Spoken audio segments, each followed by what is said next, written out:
Hello, everybody, and welcome back to another episode of In Between the Stitches. I am your host, Brady Wilson, and as always, I'm with my co-host, Chase Olschwinger. What's up? And it's been a great weekend of sports, great week of sports since we last talked to you guys. The Rangers are doing a lot better. The Cowboys were riding high off Dallas. You know, the NFL is back week one. College football had another great weekend. So, and as usual, we'll start with basketball, but as Chase was talking about, there's not much going on. There's not much going on. The U.S. got knocked out. That was about, the only thing that was notable that happened. Yeah. So let's just kick it right into baseball. Yeah.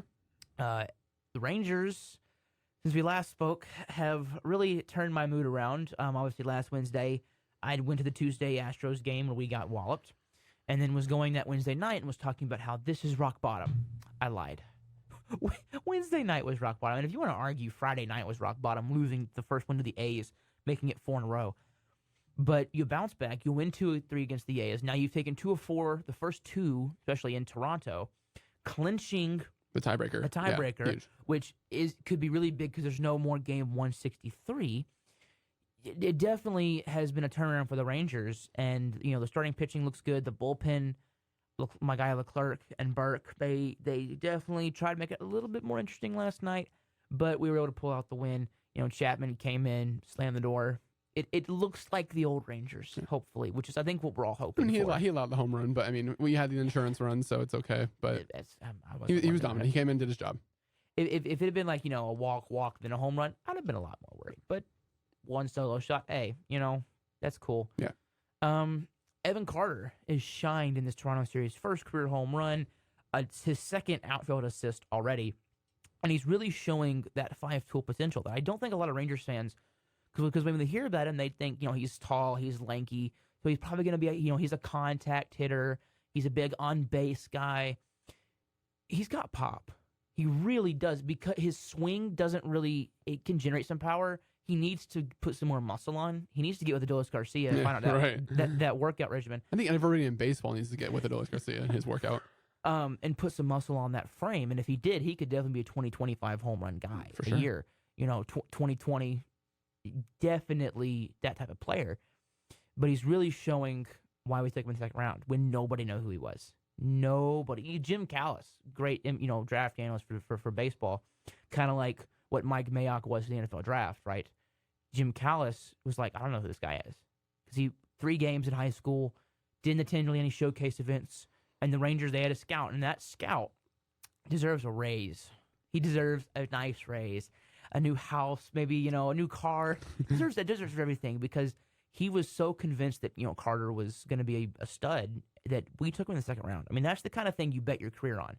If you tell your team, take this guy in the second round, and then he bottoms out, you lose your job over one guy. Technically, the guy that did scout Mike Trout lost his job just a few years later. But that's the Angels. They don't know how to run a baseball franchise.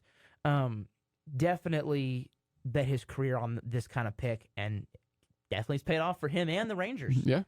What have you thought of Carter's performance since he's been called up? Amazing. It looks like there's no pressure on him when this is the biggest pressure for the team, like right now, trying to fight for that, for the pennant race. And he's coming in there with, no pressure. He's coming in, he's taking his time at the plate, which I'd love to see. I love to see that the patience that he has. He's not chasing balls outside the plate.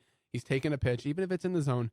He wants to know. He really wants to see that pitch that he wants to hit. He's not not chasing anything. But I've been super impressed, and I think that with all this going on, I hope that it will keep boosting his momentum and boosting his confidence going into future games. Because listen, if we do make a run and we make the playoffs, he will be starting in those playoff games, and that's a big ask for a guy that you called up last week. Yeah, his plate patience is something that everyone has noticed. His ability to recognize pitches. Definitely, when if you didn't know it was Evan Carter, you'd think they were describing a young Tony Gwynn. Right. Just from the way they would say he can recognize, the pitch, he can see it. So I have his stat from Evan Grant. In his first 4 games, Evan Carter has seen 59 pitches, 29 of which were outside the zone. He swung and missed at 1. Yeah. And then he swung at one other. And that other one was that he only swung and missed at 1. And he swung at another one. That was a 2-2 fastball that was riding in on him, and that was his first career hit. So he's only swung at 2 pitches and is batting .500 off that. Yeah. That And there's and that's on Evan Grant's Twitter. And the top tweet, the top reply is Tony approves, and it's a gif of Tony Gwynn smiling. It's great. I mean, definitely has really impressed. That maturity really showing. And like you said, he just looks so cool. Right. Just he's whatever, man. I'm in the major leagues. It's all good. Like I'm just here so I won't get fined almost. Right. Like he's just chilling, and it's great. And then if you want to look at other prospects, we got another one coming. Wyatt Langford has first AA home run. So you got two young outfielders. One's already here, and I would imagine he's playing his way into a 2024 opening day roster spot.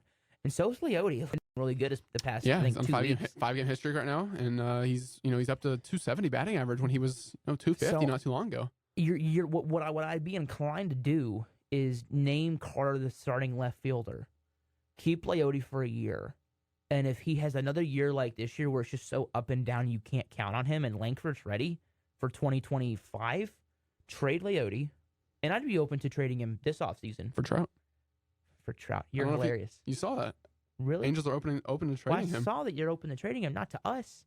No, of course not to us, but you can always dream. Yeah. I'm good. I'll take my two young outfielders over one old guy that gets banged up every year. Sure.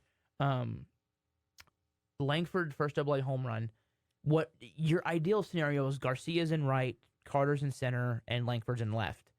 If you get rid of Garcia, which I think Rangers fans would riot if you did in the next. I mean, he's at least got 4 or 5 more years. Yes, he's on the older side because he's not a young guy. This could be Nelson Cruz 2.0, where you just see a guy that just is consistent. Age. You look at numbers. I can't tell you what the numbers are, but I know there are numbers that they use. Okay, is this guy in decline? I could probably figure it out. I'll next week. That'll be my assignment. I'll figure out the numbers that. Right. Well, I'll look for in El Bombi to see if he'll decline. And from everything I've seen, he won't. He's streaky, but of course, Mitch Moreland was streaky, and he's one of the best first basemen we've ever had. So I mean, he's just a streaky hitter.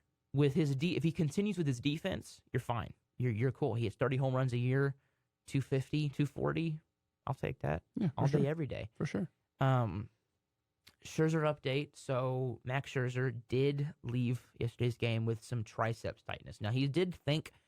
Now, I don't know what qualifies Scherzer as an expert on anatomy. It was kind of funny how he's a very, very smart guy. Oh, yeah. There's a reason why he does a lot of stuff with the Players Association. He was saying that he wonders because sometimes tightness and pain can shoot up your arm through the tendons and everything. That forearm tightness he was feeling could have gone up to the tricep now. So I hope it's not anything like Tommy John or torn tricep or something, just because he's a really tough guy. So what feels like forearm tightness to him could mean torn tricep. Right. So I'm just saying, you don't know with Max Scherzer, but you're just kind of hoping if he needs to sit out one start, sit him out a start. You have 6 starters right now. Yeah. Dunning, you haven't really decided who's truly going to the bullpen. It feels like it's kind of funny for Bojji, but if he needs to skip a start, you have the depth to allow him to skip a start, and you're still feeling okay about it. And then we got a division update. So last week, obviously the Rangers were pretty down in the dumps. Yeah, out of the playoffs, hit rock bottom. Today, as we stand, we're in second place, a half game up of Seattle, a full game back of Houston. And looking at the wild card, we currently hold the second wild card. Yep. And Seattle and Toronto are tied for the 4th. Now, I don't know who has the tiebreaker there. I don't know. I think Chase is checking for it. I'll look it up just to make sure we have the correct information before going forward. I don't know who has the tiebreaker there.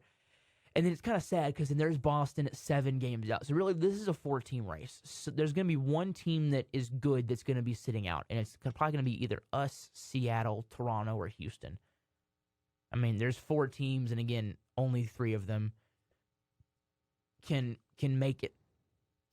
There was a series in July, and the Mariners took 2 out of 3. I'm looking to see where the other games are. It's not showing me. It's just showing me the one series in Seattle. But have they not played? Do they play them again? They must play them again. Have they this not? month. I would say, have they not played them their second time yet? Because I remember we played Toronto a while ago, back in Texas. Yeah, I think it was in June. Yeah. I'm just gonna keep looking real quick. I'm gonna keep updating on the wow. So it's definitely tightening up a little bit here. the air is getting a little bit thicker Yeah. in the playoff race. As it stands right now, we were looking at the news. It stands right now, we would be facing Tampa Bay, and Seattle would face Minnesota. And I asked Chase, who would you rather face? Forgetting that this is the playoffs, and any team you face is not going to be an easy matchup, right? So I don't like. I mean, I guess Tampa Bay maybe because we have a little more success against them this season than we do the Minnesota, obviously. Yeah. But really, any team you face, it's playoff baseball. Yeah. Right. Ideally, you win the division, because if you win the division and you can keep the Twins from getting that second seed, you can get a first round bye, get a little healthier, get a rest, and then be able to play one of the wild card winners and guarantee that you make the ALDS. Right. Right. Guarantee that you're in the second round, because even if you get bounced, you're bounced in the second round, because baseball is a little bit weird. It's kind of like football. You get your first game, but you're bounced in the second round. So I would think Tampa Bay maybe is a little bit easier, and that sounds crazy because of their record. Yeah. But they're not playing great. Minnesota's playing pretty well right now. So is Tampa Bay. I mean, they're 7-3 in their last 10. But they're actually playing Minnesota right now. So we actually have a matchup of what could be two of one of the teams that we're facing. And looking at that game right now, it is live. And last time I checked, it was 4-0 Tampa Bay. It would help if I hit scores. Yeah, it's 4-2. Okay. Tampa Bay in the end of the fourth. So then that two playoff teams right there. I mean, I don't see the Twins relinquishing control of their division. And which we'll move to the rest of the league update here. Well, real quickly, going back to Toronto and Seattle, the season series, they are actually in a season tie this year. Interesting. They are 3-3, and they don't play each other again. So then they would probably go to division record, I think. I had to look up what the tiebreaker rules. We did look them up and what the second one is.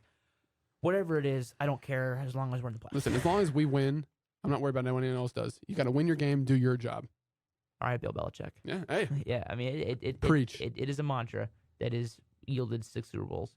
Baltimore is leading Tampa Bay by 3 games. That looks to be not locked up, but if, Baltimore's 8-2 in their last 10. They don't show any signs of slowing down. No. Tampa Bay, they're just 3 games back. Toronto's 11.5, Boston 18.5. And then the Yankees also at 18.5 games back. So those teams are out of it. They're just playing for pride at this point. It's kind of funny to see the 3, what you'd consider poverty franchises in that division, just being completely on top of Boston and New York. Yeah. The legacy franchises. AL Central, you got Minnesota up 7.5 on poor Cleveland. Cleveland just is 3-7 in their last 10. They're dead. Detroit 9.5 back. I believe we go there right after our Toronto series. Cleveland, yeah. Which is real quickly. I was looking at our schedule. Like, we don't have days off till the 21st before Really? the Seattle series. Really? We went from Houston. Well, I believe Houston, or did we have a day off before Oakland? Yeah, we did. So we started Oakland, the 3-game series, then the 4-game series versus Toronto, then the 3-game series versus Cleveland, then another 3-game series versus Boston, and then you have your day off before the Seattle series. So they got to push right now, and it's going to be tough. It's going to be tough because we know what happens before the All-Star break earlier this year, when you definitely saw some fatigue in that last, 17-game stretch. Yeah. So You guys hear right here. So yeah, we don't have an off day, like you said, until 21st. Next Thursday. Yeah. Before that crucial 3 games in Arlington against Seattle. I'll be there that Saturday game. Okay. It's bobblehead. You know me, I'm a bobblehead guy. I collect. I think it was Adolis. It's Adolis stomping on home plate in the powder blue, so it looks pretty cool. Yeah. I if you want to, you could commemorate it as the walk-off home run from this year because it was on a Sunday. Yeah. You could. So looking at this, we got the Blue Jays these next 2 games. Just take one more. If you took 3 of 1 from Toronto, I'm happy. Yeah, I'm happy. I'm happy with that. Take 3 of 1, and you've already taken the first 2, so you are in the catbird seat there. Guardians need 2 of 3 there. You really need to sweep that and Boston, ideally. I mean, I know that's a lot to ask to sweep them both. You just got to win the series, honestly. That's what I'm looking at. You do have to win the series in both of those because that's, 4-2. That definitely works for me. Yeah. Mariners, I'm going to say this for Rangers. Take 2 of 3 from every series. At least take the majority. Win the series. You drop 1, you drop 1. But, I mean, in a perfect world, I would actually be willing to drop 2 of 3 from the Guardians or the Boston. Pick one of those. If we could sweep the Mariners 3 games, Sure. because that you guarantee they lose 3 times, and you guarantee you win 3 times. Then you got the Angels, and then that last Mariners series is a 4-game set. They just don't have it In Seattle. Yeah, so Yeah. October 1st when the game ends, 2:10. The division could be coming down to that day. Yeah, it really could. It's possible. It really could. Houston is in a bit of a funk right now, which is glorious to see. Oh, it makes me so happy that Houston has lost 2 against the A's. Yeah. So No matter what happens now, A's win the series, and I'm happy with it because you can't expect them to go in there and win 2. So Oakland, from these Rangers fans here in the studio, thank you so much. Yeah. We love you. I want to buy an Oakland jersey now just to commemorate this wonderful occasion. And if you can beat them tonight, that's a lot to ask, but if you can, and we can win tonight, We are tied. Now we they're are still in back. first. We are back in the lead of the division, but we're not in first because Houston holds the tiebreaker. Yeah. Because our stupid team couldn't win any games against them. Yeah. But you do have Boston. You do have the Mariners. I mean, Guardians and Boston are not. They're not. I mean, they're decent teams, but they're nothing that makes you go. We're the better team. I would rather face them over Toronto. So I mean, you should take 2 of 3 in both of those series, definitely. And then the Angels. I'll be at that 20th game, the 21st Red Sox. Yep. Wednesday. Yep. At 1:05. Yep. I know it is during our podcast episode, which we will discuss furthermore. We don't need to discuss it now. Yeah, we'll figure. I was like, wait a second, what? Yeah. Yeah, we'll figure out if it gets out a little bit later or a little bit earlier. We'll figure it out. But, yeah. I mean, you definitely have started off this Blue Jays series. It's funny how baseball works. 4-game losing streak, 4-game winning streak. Baseball is weird, fun but weird. And then going around, back to the National League now. You do have Atlanta, just checking the time there. Atlanta, 16 games up. They can actually clinch the division with a win today. Atlanta can. Yeah, because I believe. Because they have clinched a playoff berth. They are the first team to clinch a playoff berth. So they could lose every game from now until, the season ends. And they will be in the playoffs. Yeah. They've clinched that. Because Philadelphia is 16 games back. It's unbelievable. It's pretty And crazy. listen, the Phillies are rolling. Phillies right now. are rolling. They are rolling. Miami, 21 games back. And we'll do the wild card next. Mets, they're dead, 28.5 back. Washington is 33rd. Washington's been a little better than I thought. Yeah. Only 15 games under 500. I know that sounds really bad, but they've been. I think this is definitely a good year to build off Pretty sure they have of. like the same record as the Padres or something like that. And I think in 2 years, you could be looking at a team that is pretty good. Yeah, they actually do almost have the same record as the Padres. That's really bad. Yeah. Oh, It's kind of crazy. NL Central. It's kind of funny how both Central divisions are the weak divisions in the league. Milwaukee is up 4 on the Cubs. They're up 7 on Cincinnati. Pittsburgh's 14.5 back, and St. Louis 17.5 back. Yeah. Those teams aren't coming out of it. Right now, I think Pittsburgh, ideally, if they could go on just a torrid winning streak, they could get above 500, but probably not going to happen. No. The Dodgers, 88, 56th.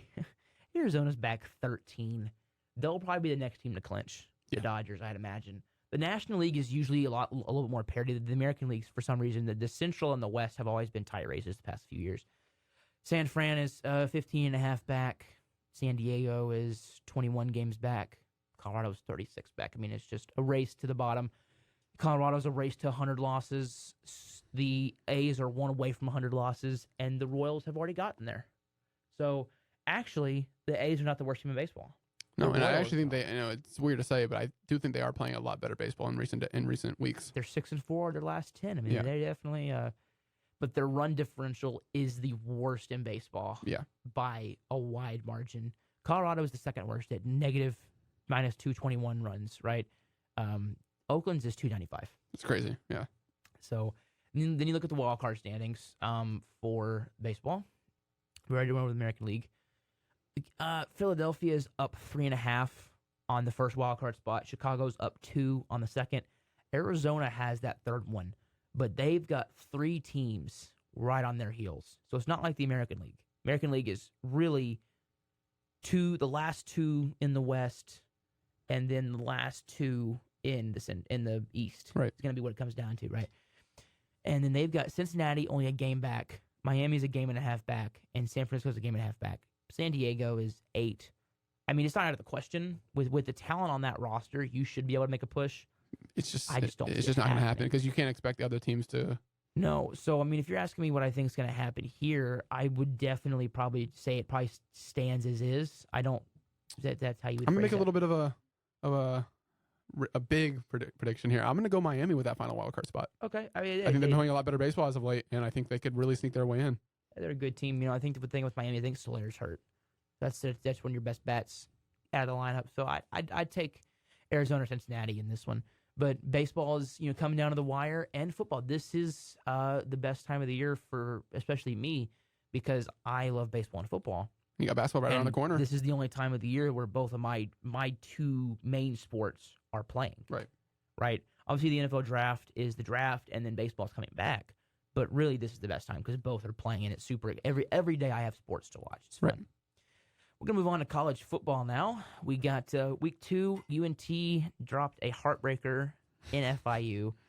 It was not fun. Obviously, we think we have to fix the quarterback play. The defense has to get better.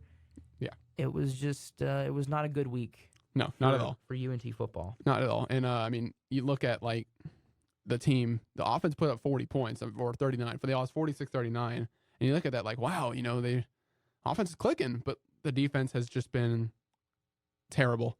It's been one of the worst in all of FBS.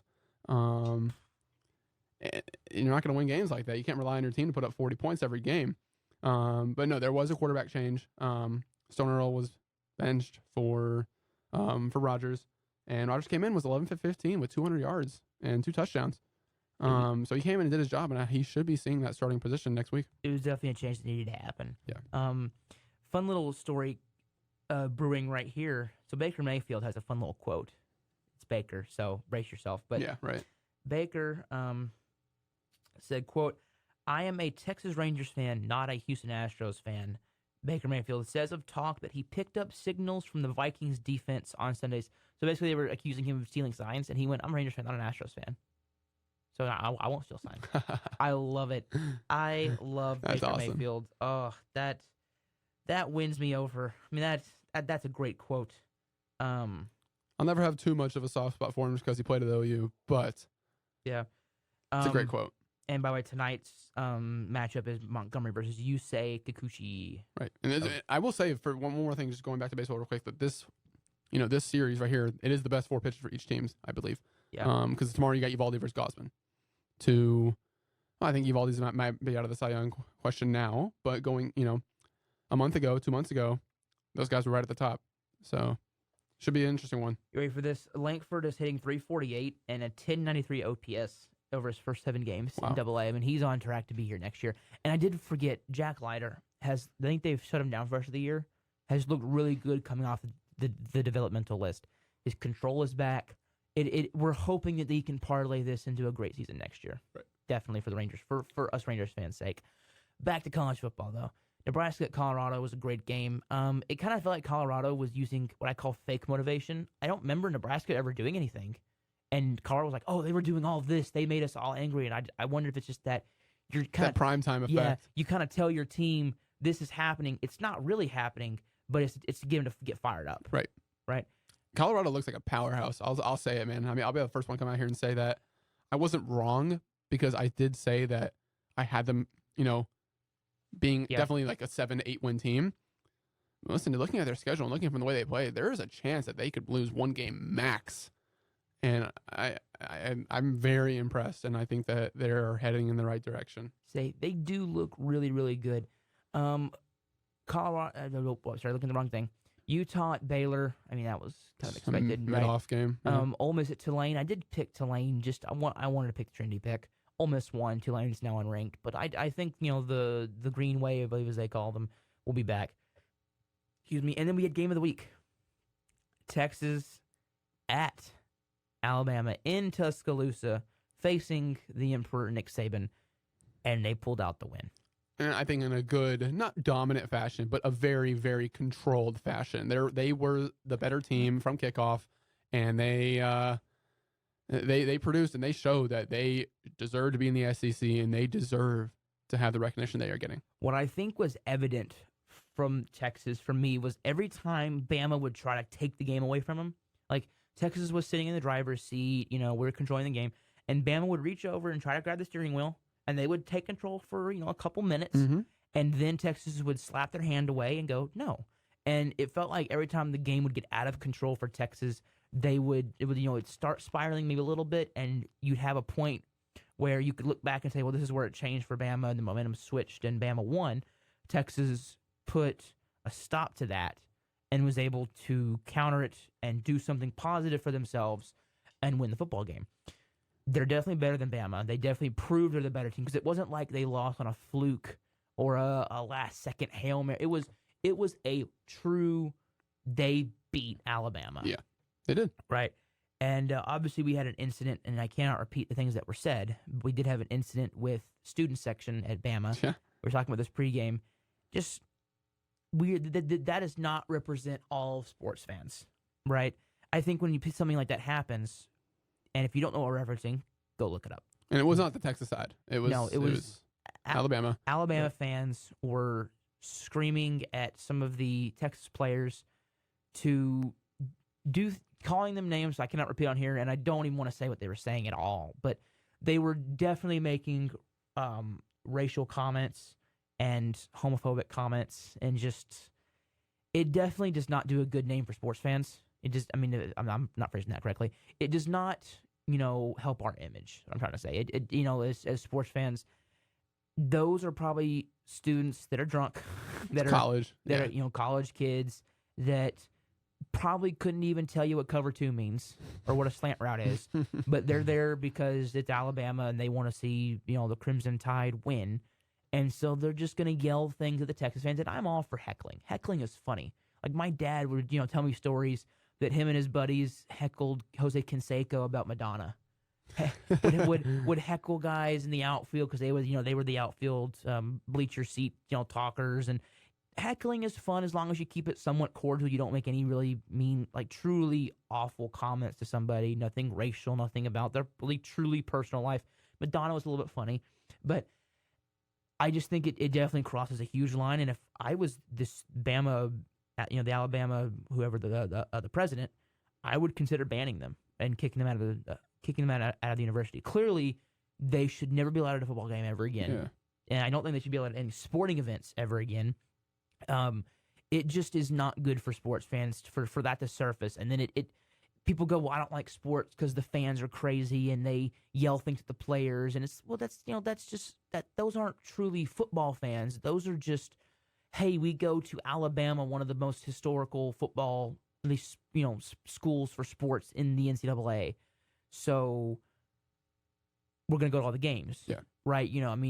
If I was going to Bama, I'd be going to every game. I'd be going to the lacrosse games. I mean, it's Alabama, right? So, definitely the football games, great stadium, great atmosphere. It just sucks to see that from sports fans. Yeah. And it, does not represent us all. But week 3, we're going to preview here. UNT at Louisiana Tech. We got to win this one. Again, they should win, but they're not favored anymore. This would be a game that you take, obviously, but I don't really look at the season as a big year because it's the first year of a new head coach. Right. And in college, usually the first year of a new head coach is a punt year, right? Matt Rule is the blueprint for me for that. For his first 2 years at Temple and first 2 at Baylor were awful. And then he turned it around. So Nebraska fans, calm down. He'll turn it around. Just give him a second, right? But past the UNT game, we were looking. There's not many big primetime matchups. No. I don't believe I saw one ranked against ranked opponent. If I'm wrong, please correct me. But here are just the ones I pulled. Colorado State at Colorado, just a rivalry game for Colorado again to try and go win. In Boulder. Wyoming at Texas, kind of a nice little cupcake game coming off of a big Alabama game. So just, kind of. But listen, it could be a trap game. You have all that momentum coming off and beating. I'm not saying they're going to lose. I'm just saying, you don't want to take it for granted. You want to come out there with all the firepower that you had going out of Alabama and bringing it into this week. And don't play with your food. This game you should win and win the game. Exactly.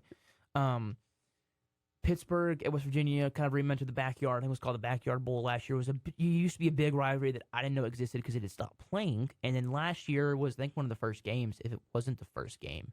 Because it was prime time, was in my dorm room, was watching it. It was a great game. So I put that on there just because it was a good game last year. Yeah. We'll see this year. Tennessee at Florida is going to be my pick for game of the week. simply because I love Joe Milton, not Shake Milton, not the guard, Joe Milton, who has an unreal arm, and he's kind of become one of my quarterback prospect darlings that I've been watching in college football. Along with the guy from Washington, Michael Penix.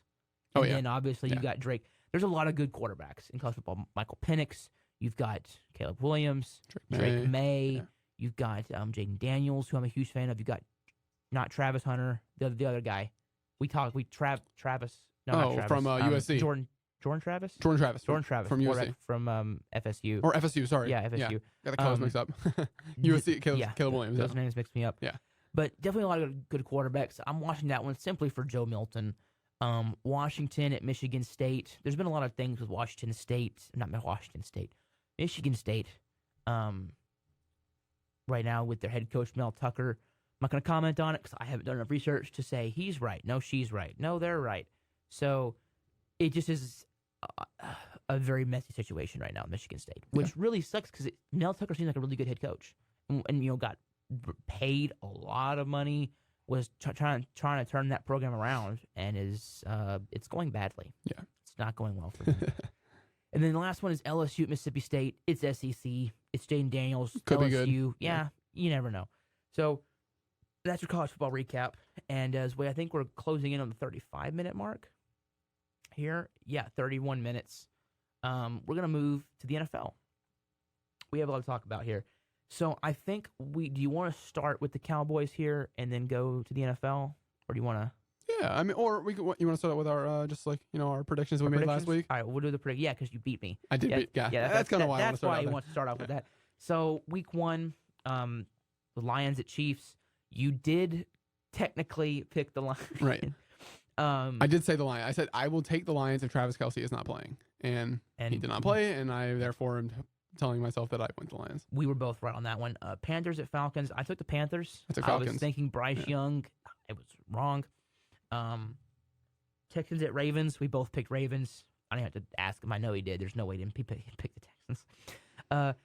Bengals at Browns. I picked the Bengals. Yeah, I did too, obviously. And the Browns came out to play. Man, it was raining hard. Not a good first game for Joe Burrow on that new contract.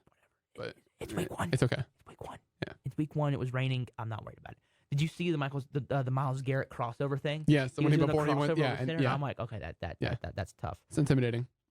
Jaguars at Colts. I got worried there for a little bit because the Colts looked really good. I mean, they look good. Looked a lot better than I expected, especially after losing Stephon Gilmore.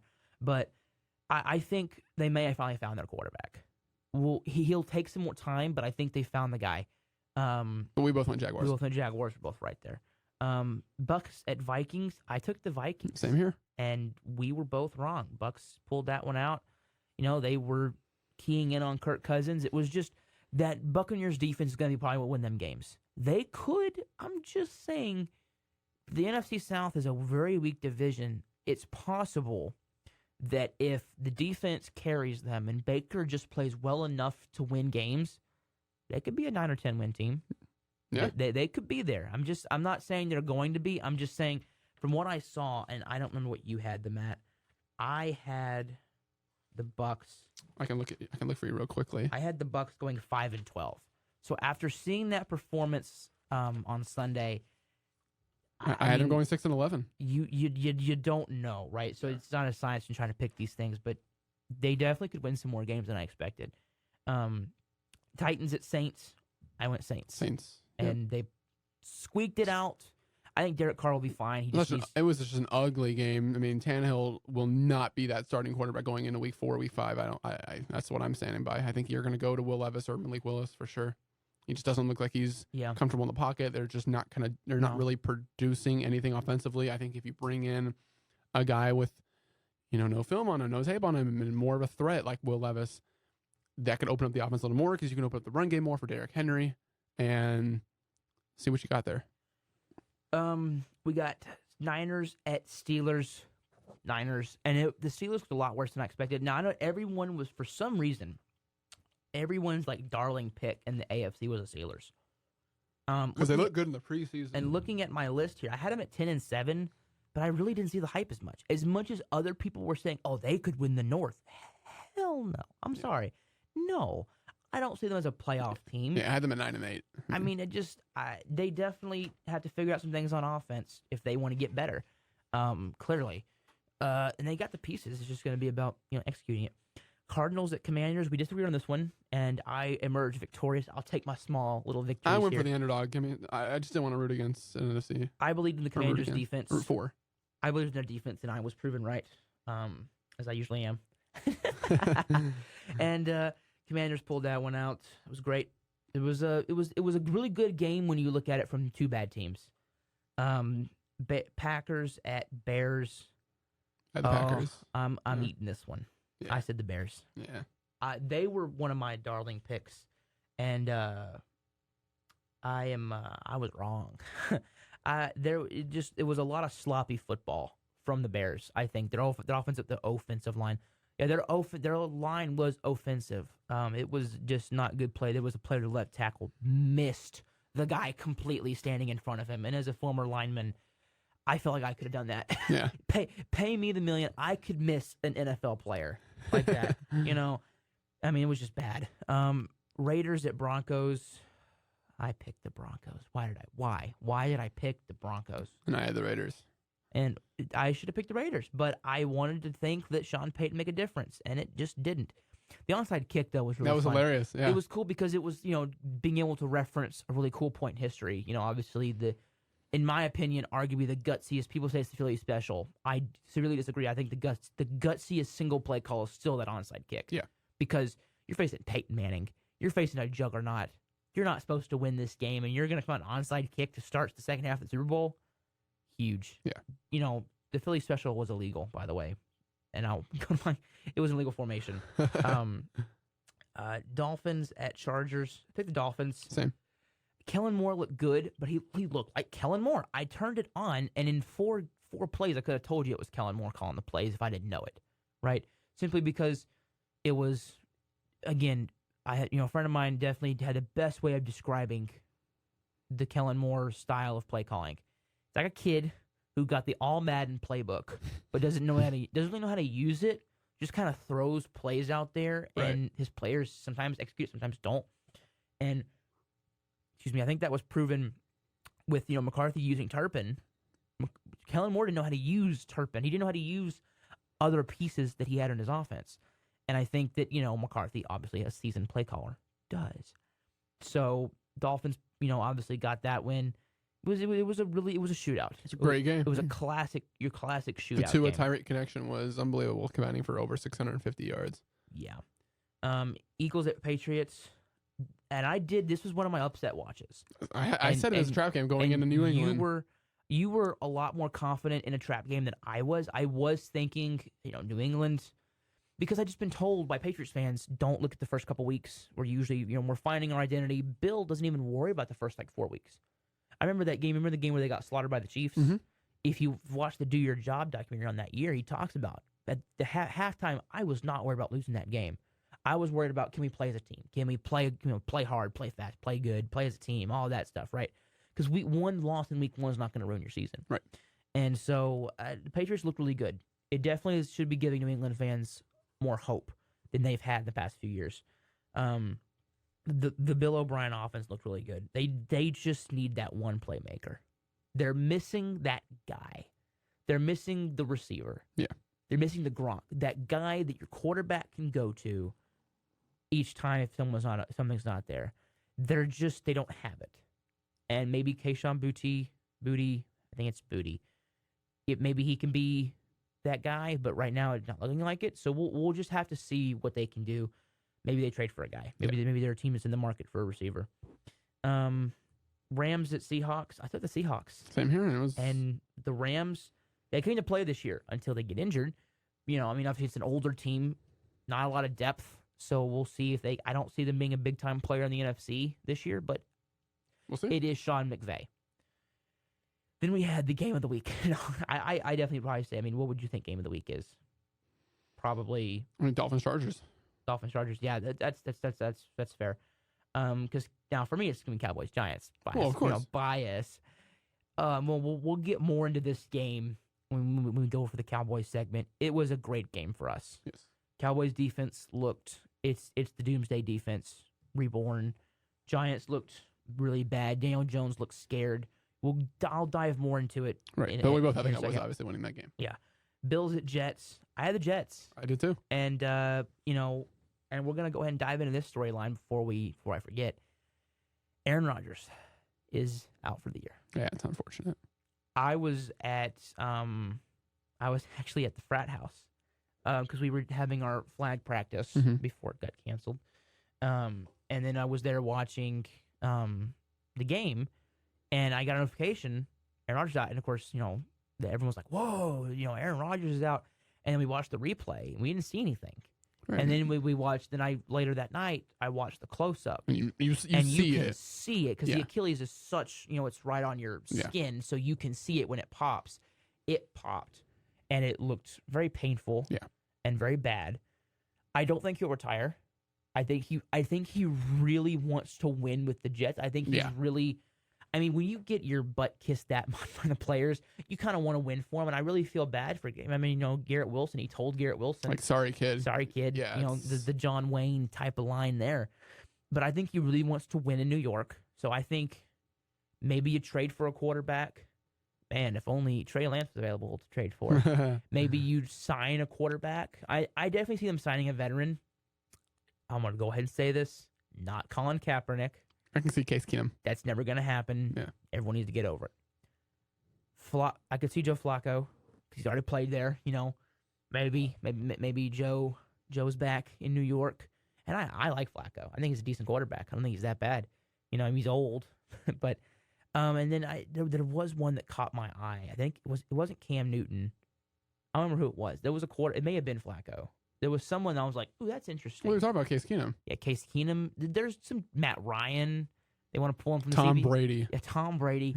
Would that not be the funniest NFL? I think that possibly be the greatest storyline in football history. Yeah.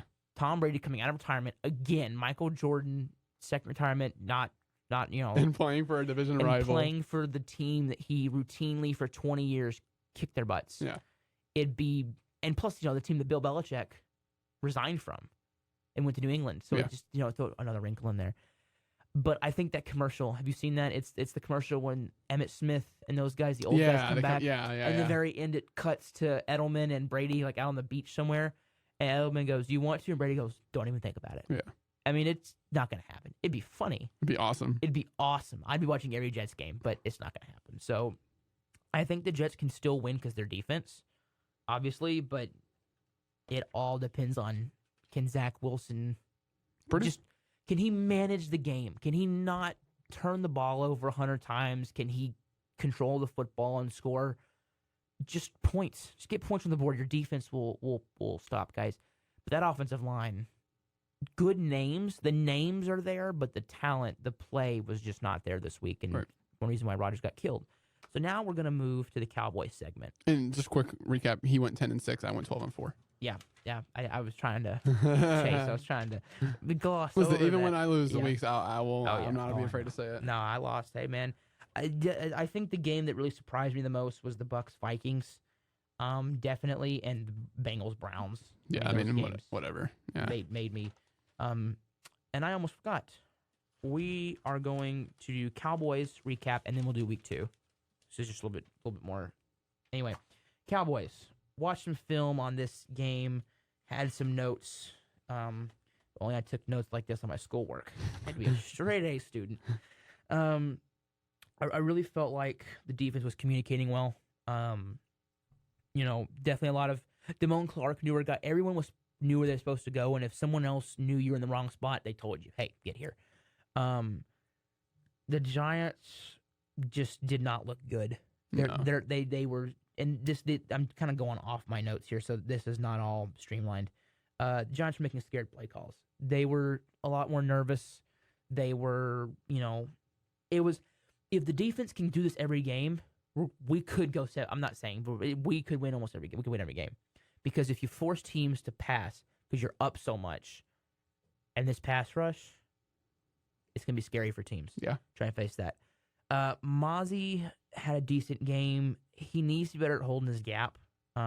He, too many times for his strength, would get moved and then would throw the offense. There was one where he's supposed to be holding, I think it was the A gap. He's supposed to be holding the gap. He doesn't. The guard kicks him out, but then Mozzie puts the guard in his butt away from the play. So it's like, okay, use that strength immediately in the play where we needed you because we got gashed a little bit there. I think a linebacker made a play, but he needs to be a little more anchor-like in holding his gap.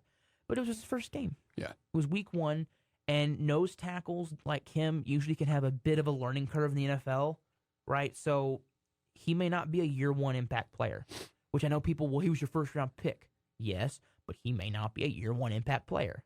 It's possible. Right. And from what I saw against the Giants, he wasn't. Dallas, our offensive line, early in the game had some problems getting push in the run game. Definitely had problems with it. Corrected it later.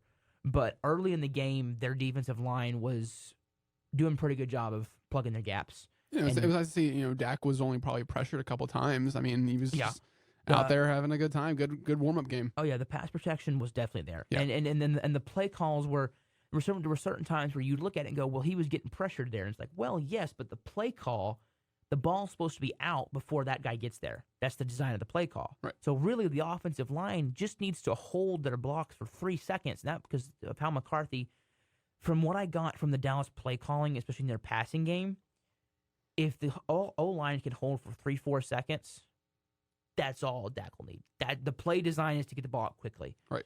And which is completely fine with me. Biotish, his run blocking was not good. He definitely missed blocks.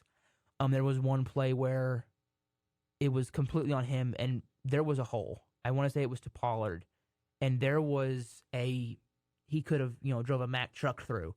And the problem was the one guy that made a play was Biotish, and he let the guy through. I can't remember the exact play, but it was he definitely just did not have his best game. It was nice because that game was just so it was preseason.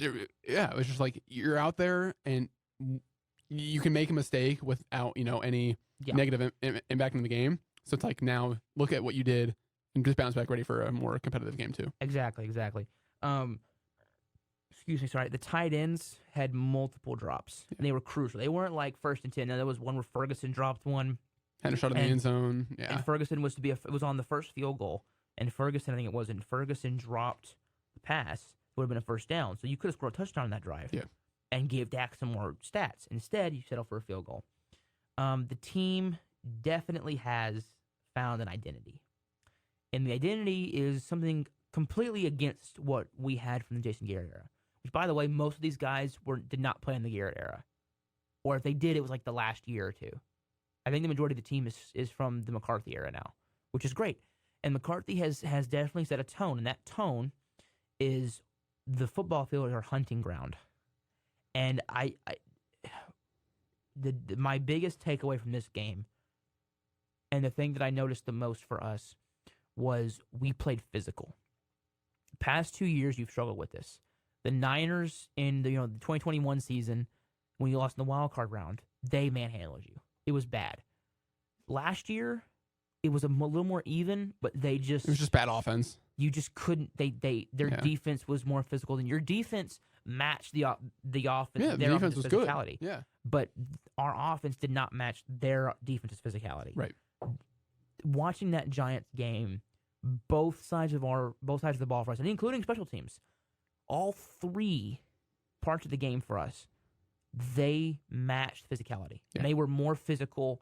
They were hunting, and it was very fun to watch a team physically, because last year it felt like we would morally, destroy teams because the score would be a lot, but we would never physically just kill them. Right. Right.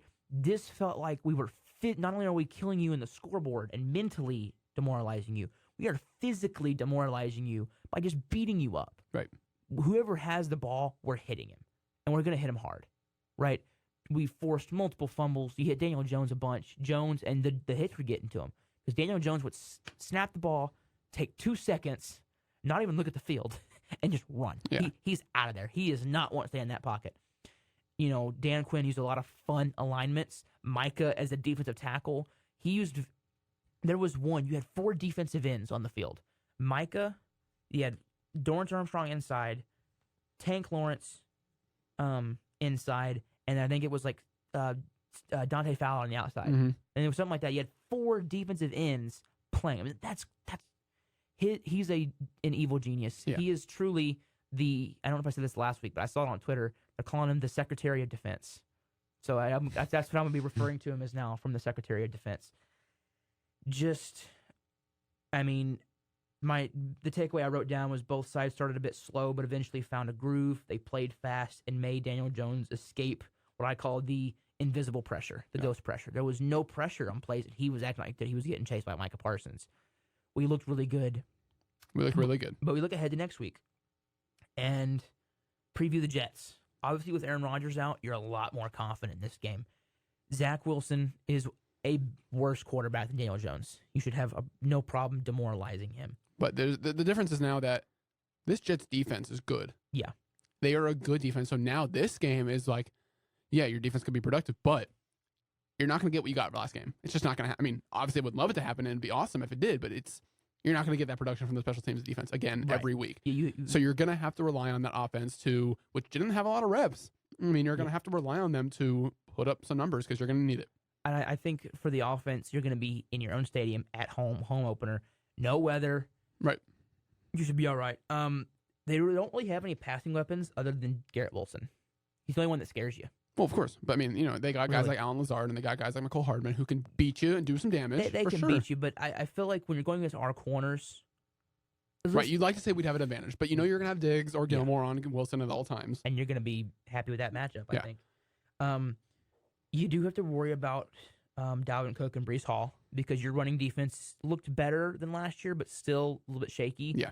So you have to get up early, and it forces them to pass. And if they continue to run, let them run. Let them, eat the clock. Yeah. Get ahead early. That's what I said. Get ahead early to force them to pass.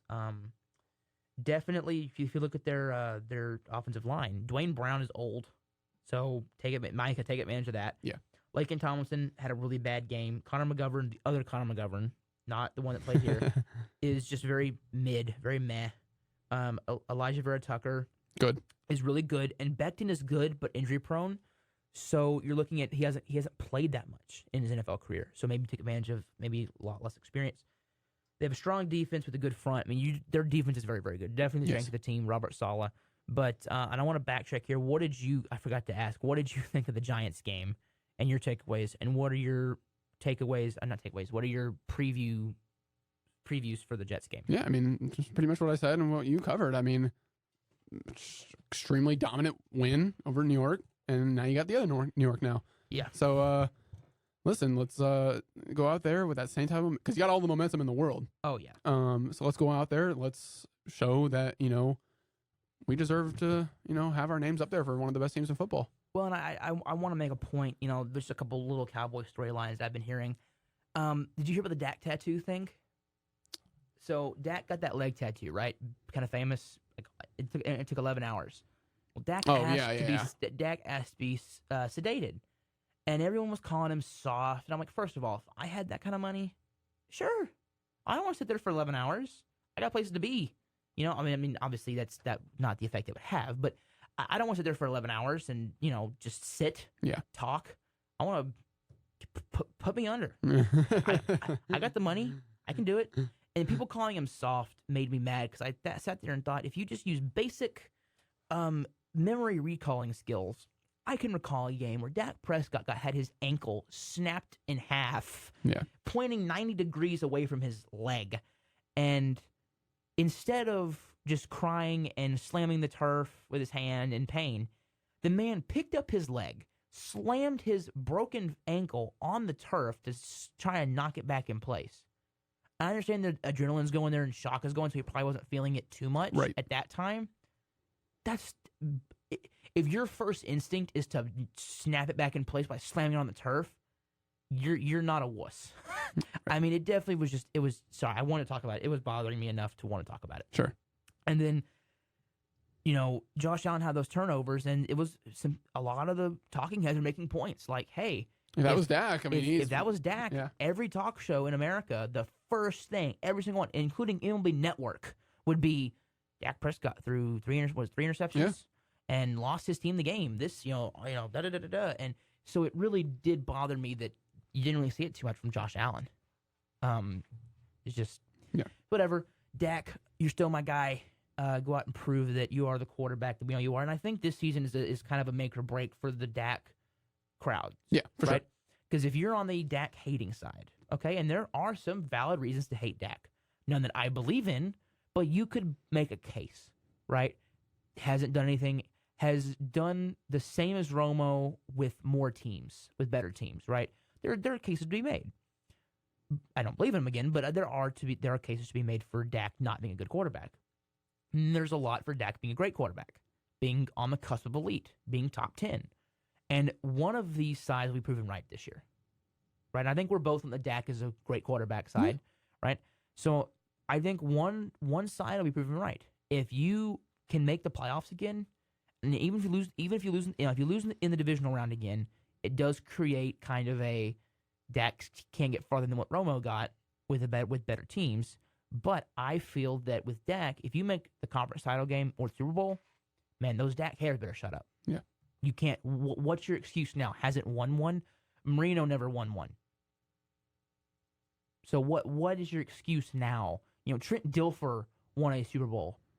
I don't think that really should be that big of an accolade for a singular quarterback, unless you were like Brady and won 6. Yeah. Right. It bothers me. And it should bother a lot more Cowboys fans. And it bothers the Cowboys players. You saw Jaron Curse talking about, don't talk about my quarterback like that. Yeah. And I like it he said my quarterback, because it shows that, hey, maybe on that practice field, it's two different teams, defense and offense. But all the same. You're all brothers. You're all on the family. same team. Exactly. And this team feels to be playing as one. It just feels like this is going to be a documentary in a couple, in 10 years, and I think the name for it should probably be what the name for the season is. They're calling it Carpe. Was it Carpe Amina? It's It was something like that. And it's Latin for, I think, seize everything. And I love that. It's something along those lines. Seize everything. And they were definitely seizing on Sunday night. And Dak, if you watch, by the way, I love the sounds from the sidelines that the Dallas Cowboys put on YouTube.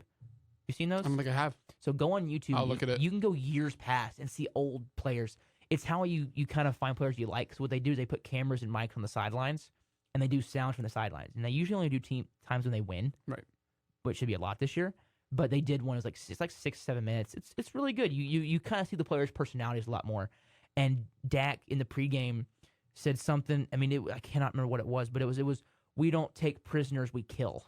Right. It's like, dang, this team is motivated and is ready to go kill some people on that football field. So this hunting ground. Yeah. So we are definitely going to preview week 2 as I've been rambling about the Dallas Cowboys. No worries.